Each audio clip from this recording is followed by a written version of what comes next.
We're finally getting word that AMD is going to host a live stream event to unveil the next generation Ryzen processors, and this will be on August 29th. Now, we're not expecting that to be when you can buy these. This is going to be an unveiling event, but this press release is official from AMD themselves, so we absolutely will get this event on August 29th. What we don't have so far is a official word on, the exact release date when you can buy these and their pricing. So we're going to follow up this official information with some rumored information. Well, it's looking like, according to the website My Drivers, which is kind of in Chinese and such, so I'm looking at this video cards article reporting on it, it's looking like the original rumored launch date of September 15th could be being pushed back 2 weeks to September 27th. To actually match up with Intel's launch of their Raptor Lake series, or, well, Intel's introduction of their Raptor Lake series. So this would be interesting if AMD is planning to do that, to maybe steal some of their thunder. I don't know. We'll see how it goes for them. But that is the current rumor from a couple of sources. Again, we had been expecting to get them on September 15th, but it's now looking like September 27th, but we're getting this announced date on August 29th. Now, originally, pricing we'd seen rumored from video cards from a source where they said they couldn't confirm it. It was just from one source. With the leaked pricing that we're seeing here, with the 7700X 8-core 16-thread chip at only $299, and then more than 550 and 800 for the 7900X 7950X. And we can compare that to the 5000 series pricing down below. However, we have unfortunately now seen what's, well, hopefully not accurate, but a Canadian retailer listing these CPUs early with some pricing information. Now, it's possible that when a CPU is listed early like this, especially when it's still out of stock, that these are kind of placeholder prices. And I would hope so, because these prices are a lot more expensive than what I think a lot of people would be wanting to see here. If we see these Canadian prices converted into US dollars, then we're seeing pricing like this in Video Card's updated table. And this would be putting the 7600X at $330, which is more than the rumored price we had seen earlier for the 7700X, and seeing the 7700X all the way up at $480 US dollars. So again, I'm going to be very hopeful that these prices are just not accurate. Overall, I could summarize again real quick some of the specs we're expecting to see here compared to the 5000 series. We're expecting to see the same core and thread counts. So your 7600X is still 6-core 12-thread, coming from your 5600X. Your 7700X is your 8-core 16-thread. Your 7900X is 12-core 24-thread. 7950X is 16-core 32-thread. But we're seeing major clock speed boosts when you compare the relevant parts from the 5000 series to the 7000 series, and that's where we'll get a lot of our performance gain, is from that clock speed boost. Now, this is coming at the cost of higher TDPs, so you will be needing a larger power budget here. And then another place where we will see some performance gain, hopefully in gaming, is in the L2 and L3 cache numbers, with the L2 cache values bumped up from our predecessor versions here. So it's yet to be seen exactly how this will impact gaming performance. I'm hoping it's good, but if the pricing is this high, I'd probably still buy a $140 5600 or something like that. Also, remember, we'll need to be buying DDR5 memory and one of the new AM5 motherboards. Now, let's jump on over to Intel Arc GPUs. I know a lot of you, like me, have had your enthusiasm dwindle for these products. However, it's looking like you can almost sort of actually order one in the United States. The Intel Arc A380 6GB GPU from the ASRock Challenger version specifically is listed on Newegg as an item that you can purchase as a back order. And the ETA date is listed for August 22nd. So it's looking like you might be able to actually get an Intel Arc GPU before the end of August outside of China. Now, this specific model, if you're interested in it, this is the Arc A380, so it's not their lowest end chip that they might make, but A3s are towards their lower end. The pricing here is $140, and that's, you know, it's an interesting pricing. So if you look at this pricing compared to the low-end chip from AMD, the RX 6400, which is a 4GB card, I'm checking PC Part Picker right now, searching for the lowest prices, and I'm seeing $150. So Intel is looking like they're pricing this card $10 less than the RX 6400. Now, the Intel GPU does have 2 GB more VRAM, and it actually has a suite of encoders and decoders, which some people could find very useful if they're planning on using their GPU for something other than just gaming. Whereas one of the main issues with the 6400 from AMD is the lack of that support. Now, another thing to keep in mind, though, is that it's been proven in lots of reviews that if your PC doesn't support resizable bar, you should not even consider buying an Intel Arc GPU, as the performance just absolutely tanks in a large number of situations to the point of just unusability in a lot of games. Now, TechSpot, and I believe this is also the same data that's used for the Hardware Unboxed YouTube channel, has done a massive head-to-head comparison between the Arc A380 and the RX 6400. I think they have the Gunner Photon model from China. And you can see that at 900p, their average in this massive, I think, 51 game or whatever it is, benchmark, the A380 came out 11% slower. And at 1080p, they saw an average of 7% slower for the Arc GPU. So it's looking a bit slower, priced a bit less, and has all of the encoders and decoders support. So it's interesting in that sense, although TechSpot, as well as many others, go in to talk about the extensive driver problems and especially problems with the Arc control software, which is apparently a nightmare to work with. Gamers Nexus has also done an extensive video on this topic. So I would steer people away from buying these GPUs unless you're specifically interested in kind of beta testing or alpha testing, man, some software that needs a lot of work. So definitely something to keep in mind there. Now, Intel is also showing off the performance of some of their upcoming GPUs beyond the A380, like the A750. So that's not the top-end A770, but the A750 looks like they're designing it as a competitor to the RTX 3060.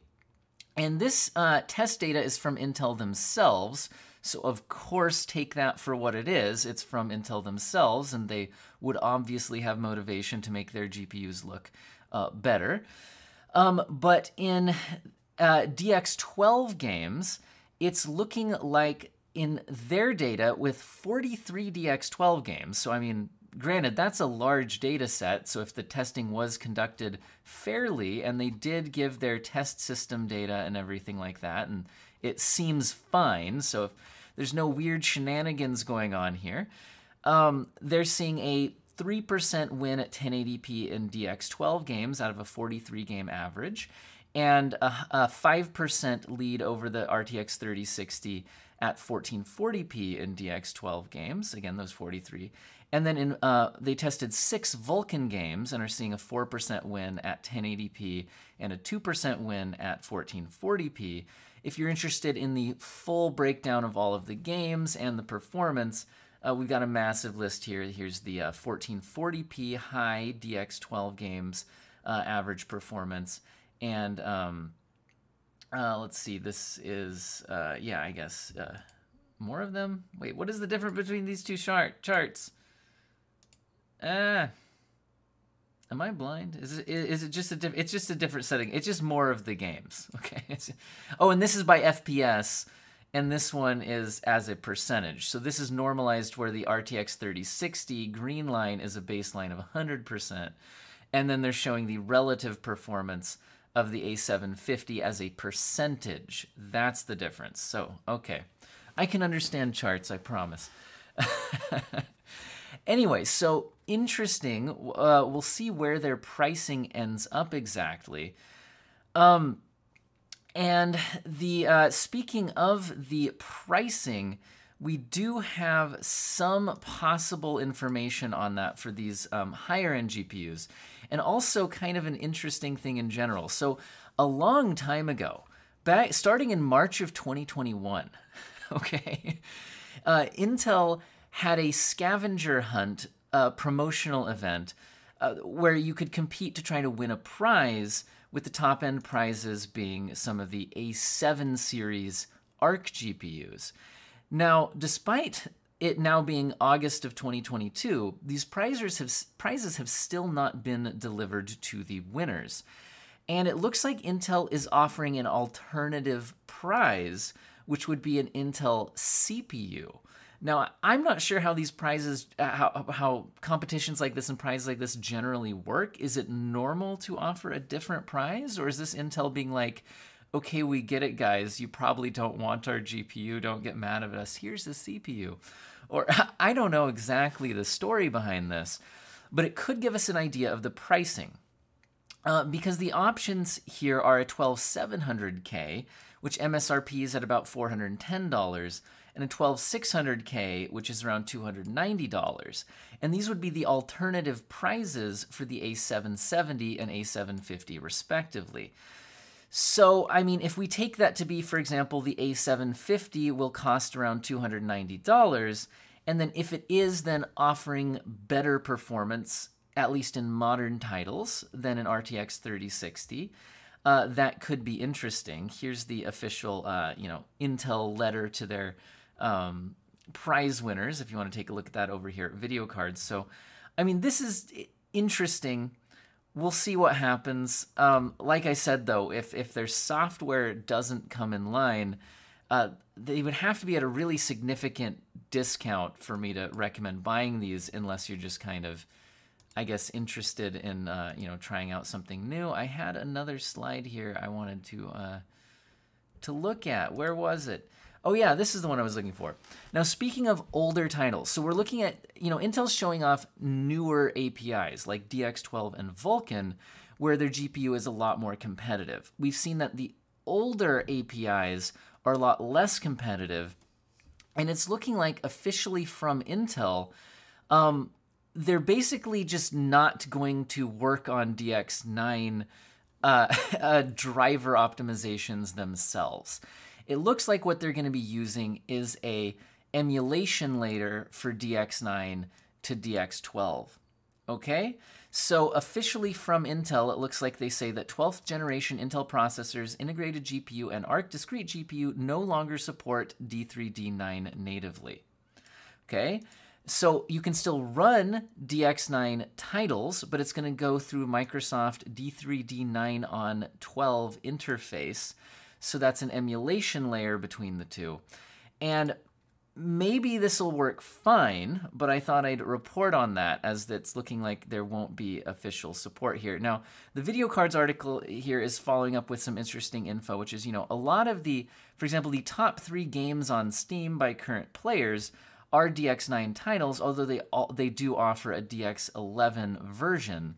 So there's that, but games like Team Fortress 2 are just DX9. But in general, DX9 is pretty old, although, I don't know, this is an interesting way to support it.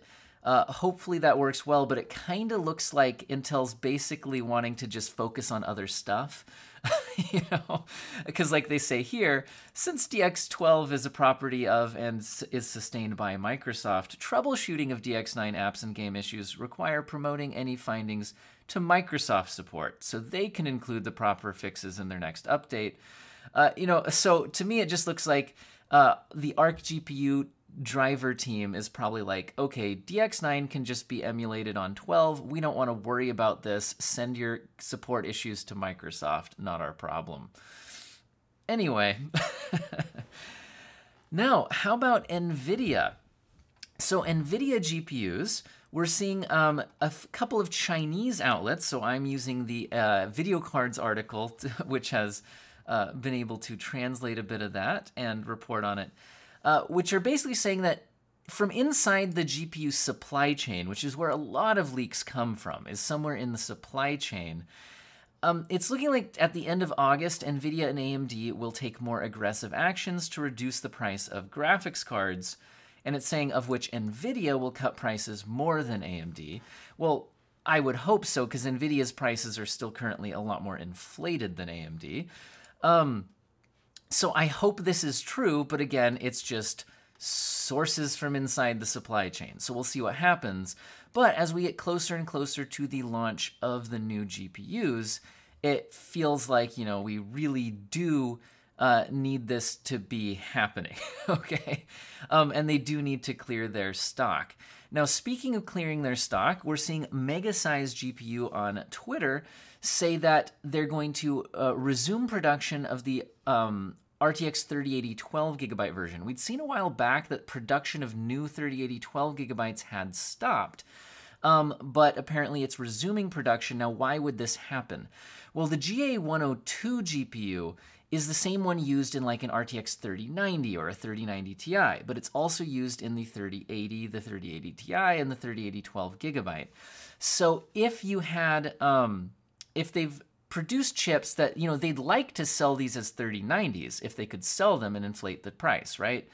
But if they're not up to the task of being a 3090 or a 3080 Ti, they fall just a little bit short, they could sell them as a 3080 12GB. And so I think that's what's going on here, is that they probably just have enough of those chips ready to go again that didn't make the cut as a 3090, so they'll have to sell them as a 3080 12GB.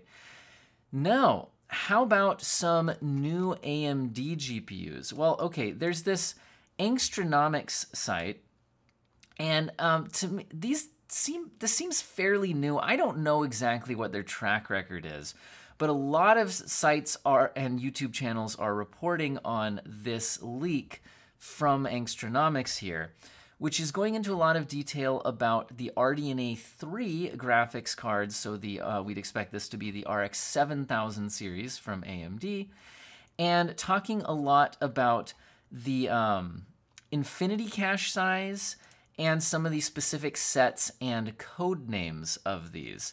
And so their post has a lot of details here. And I think what I'm going to do is pop over to the Video Cards article chart that kind of summarizes some of this. First of all, there's the code names. So some of the hot pink bonefish. I don't know, guys. Hot pink bonefish is apparently the code name for your RX 7600 if you were getting one, or at least the Navi 33 GPU, which would probably be used in an RX 7600. Anyway, in addition to the code names, we are also seeing the die sizes and infinity cache amounts. Now, one of the most interesting things from this leak is that the infinity cache number is much, much lower than people were expecting. We had been expecting possibly 192 megabytes of infinity cache on the Navi 31 GPU, but according to this leak, it's only 96 megabytes. And Navi 32, we were expecting around 128 megabytes according to previous leaks, and we're now down to 64 megabytes, and Navi 33 is at 32 megabytes, and we also get some of the die sizes. Now, what we don't have is still actual performance numbers, so, you know, we'll see where we go. Now, it's interesting to note that Angstronomics does mention that they will cover in a future article what NVIDIA is doing about performance and power. So if, you know, hopefully these guys are reliable, and maybe we'll get some performance numbers from them. But like I said, I don't know exactly what to make of this Angstronomics source. So we'll see what happens. But really, hot pink bonefish, that's your code name, AMD? And the last thing I'll say about AMD is, if you missed it, there is a driver update that you should probably be using if you are playing the new Marvel Spider-Man game. And while you might not see this in the AMD software as a driver update you can pull through there, you can get it from their website, and you're looking for the 22.8.1.